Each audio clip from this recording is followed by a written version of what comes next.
ये पहला मौका है जब मैं पढ़ रही हूँ। कविताएं लिखना शुरू किया है थोड़ा बहुत, आप देखिएगा। शीर्षक है अप्रसिद्धि। अप्रसिद्धि बचाती है प्रतिस्पर्धा की प्रताड़ना से, सुंदर श्रेयस्कर बने रहने की बोझिल लालसा से, काबिलियत की करोनी को देसी घी साबित करने से। वह बचा लेती है आलिमो फाजिल के नीले अंगूठों की अभिलाषा से, गुटों में सुरक्षित बैठ प्रतिक्रियाओं को मतों की तरह गिनने से बचाती है अप्रसिद्धि। बचाती है वह शर्मिंदा ना होने भर जितनी ईमानदारी, प्रशंसाओं के प्लावन में आत्मचेतन की कसौटी का चूल्हा जोड़ने भर बख्शती है ईंधन। अहम की नाक पर अप्रसिद्धि आ बैठती है मक्खी की तरह, महानता को मामूली बनाती हुई। वह रखती है किसी दिन अप्रसिद्ध हो जाने या कर दिए जाने के भय से मुक्त। कीर्ति व्यवसायियों के चढ़ते शेयर मार्केट में संबंधों के निर्मम यंत्रीकरण और अभिनय के दैनिक रिहर्सल से बचकर अप्रसिद्ध रहने का पुरजोर प्रयास करता अंतर्मुखी मन मानुष प्रवृत्ति से विवश होकर किस ओर जाए न जाए बीच लोगों के, तो जहां पंजे झाड़ कर बैठी है प्रसिद्धि।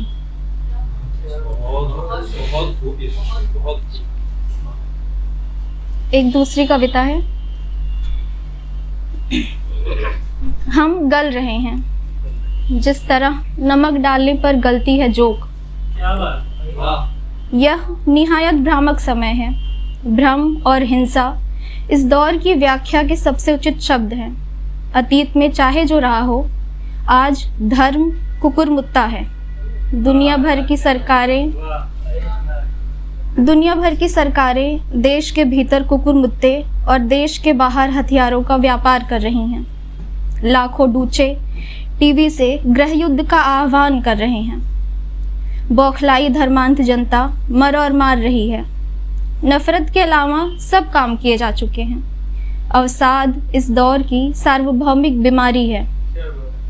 ऐसे भी लोग हैं जिनके जीवन में आनंद है, ऑर्गेनिक सब्जियां, इंपोर्टेड शराब है। धन खर्च के तरीके तलाशना इनका काम है। इन्होंने पुण्य कमाने के लिए पुजारी रखा है। मध्यवर्गीयों की भीड़ रोटी रोजगार की दौड़ में थक चुकी है, इतना कि जहन और बदन का बोझ उतारने के लिए हिंदू राष्ट्र का नशा करती है। मौलिक मनुष्य सर्विलेंस के तहत लैब में रख दिए गए हैं। फैक्ट्री से तैयार मनुष्यों को ही नागरिकता दी जा रही है। डिफेक्टेड मनुष्यों के लिए कोई शरणार्थी शिविर नहीं। हम घुमंतु कबीले के पीछे छूटे हुए लोग हैं। इस सदी की घटनाएं हम पर वज्र गिराती हैं। हमारे डिफेक्टिवनेस ने हमारा जीना दूभर कर दिया है। विचारों की जटिलता ने दिग्भ्रमित। हम अपनी खोह में दुबके अपने और अपने समय की खाई पाटने में संघर्षरत हैं। हमारे समाज में रहने वाले मनुष्यों और हमारे बीच एक ही समानता है, हम सब पशु हैं। डार्विन हमारे अस्तित्व के समाप्त होने की घोषणा कर कब्र में जा चुका है। और एक ये नज्म है। रात मेरी आंखों में कालख उगलती है। सुबह का सूरज चक्कर काटता ब्लैक होल है। ये सभी समाज का कोई खुशनुमा दिन है। दिन के चारों पहर काली किरणें बरसती हैं।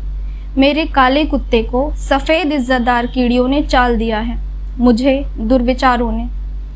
बाकी है मेरे पास फाहे से मुलायम चीज़ अनाहत।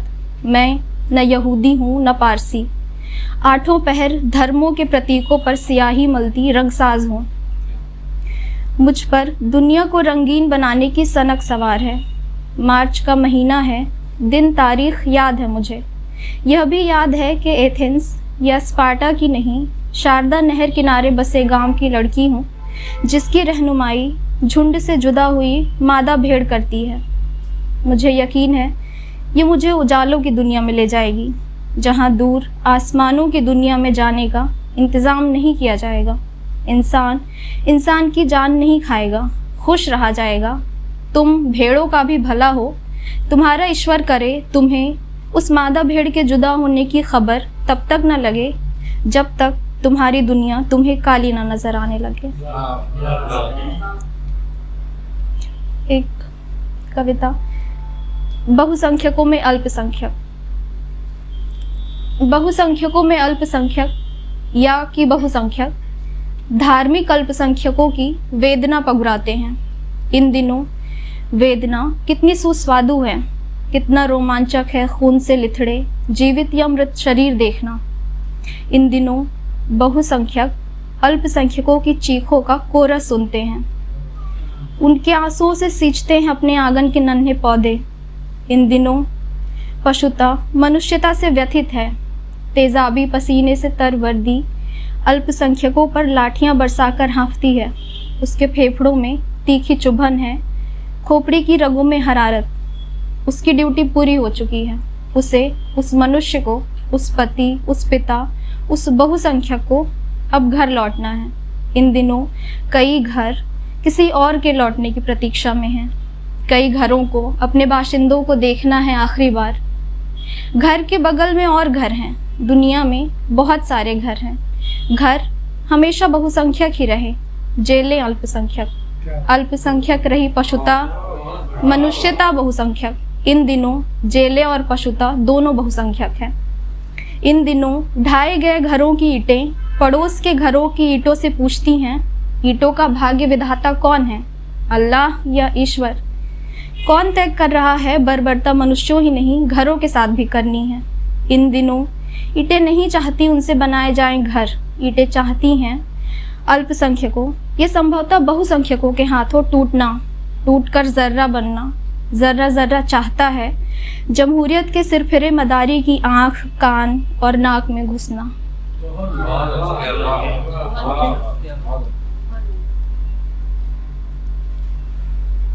और एक कविता और फिर सुनो।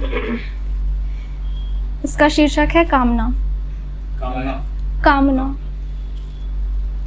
उदासीनता भली थी, तटस्थ रहना सुखद, पत्थर होना सहूलत थी, अबोध रहना संतोषजनक, दुनिया की दलदल में पैर रखना भूल थी।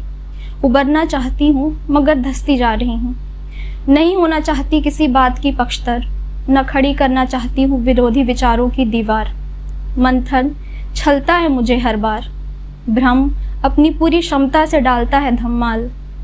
तार्किकता का तराजू कपटी है, समस्याएं मेरी सगी नहीं करना उनका विश्लेषण। मैं हंसना चाहती हूँ बेनियाजी से या अपरिचित आंखों से तकना। तय नहीं होता मुझसे कुछ, यकीन की ठोस ज़मीन खिसकती जाती है। कहाँ है अकलुष निर्मल शुभ वेदी, धरना है पाँव मानव मानवी, दानव दानवी, देवी देवता, बस पाँव भर न्याय की ज़मीन। शुक्रिया।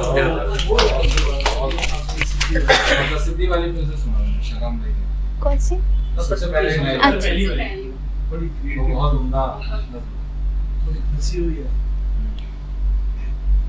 अप्रसिद्धि बचाती है प्रतिस्पर्धा की प्रताड़ना से, सुंदर श्रेयस्कर बने रहने की बोझिल लालसा से, काबिलियत की करोनी को देसी घी साबित करने से। वह बचा लेती है आलिमो फाजिल के नीले अंगूठों की अभिलाषा से, गुटों में सुरक्षित बैठ प्रतिक्रियाओं को मतों की तरह गिनने से बचाती है अप्रसिद्धि। वह बचाती है शर्मिंदा ना होने भर जितनी ईमानदारी, प्रशंसाओं के प्लावन में आत्मचेतन की कसौटी का चूल्हा जोड़ने भर बख्शती है ईंधन। अहम की नाक पर अप्रसिद्धि आ बैठती है मक्खी की तरह, महानता को मामूली बनाती हुई। वह रखती है किसी दिन अप्रसिद्ध हो जाने या कर दिए जाने के भय से मुक्त। कीर्ति व्यवसायियों के चढ़ते शेयर मार्केट में संबंधों के निर्मम यंत्रीकरण और अभिनय के दैनिक रिहर्सल से बचकर अप्रसिद्ध रहने का पुरजोर प्रयास करता अंतर्मुखी मन मानुष प्रवृत्ति से विवश होकर किस ओर जाए न जाए बीच लोगों के, तो जहाँ पंजे झाड़ कर बैठी है प्रसिद्धि।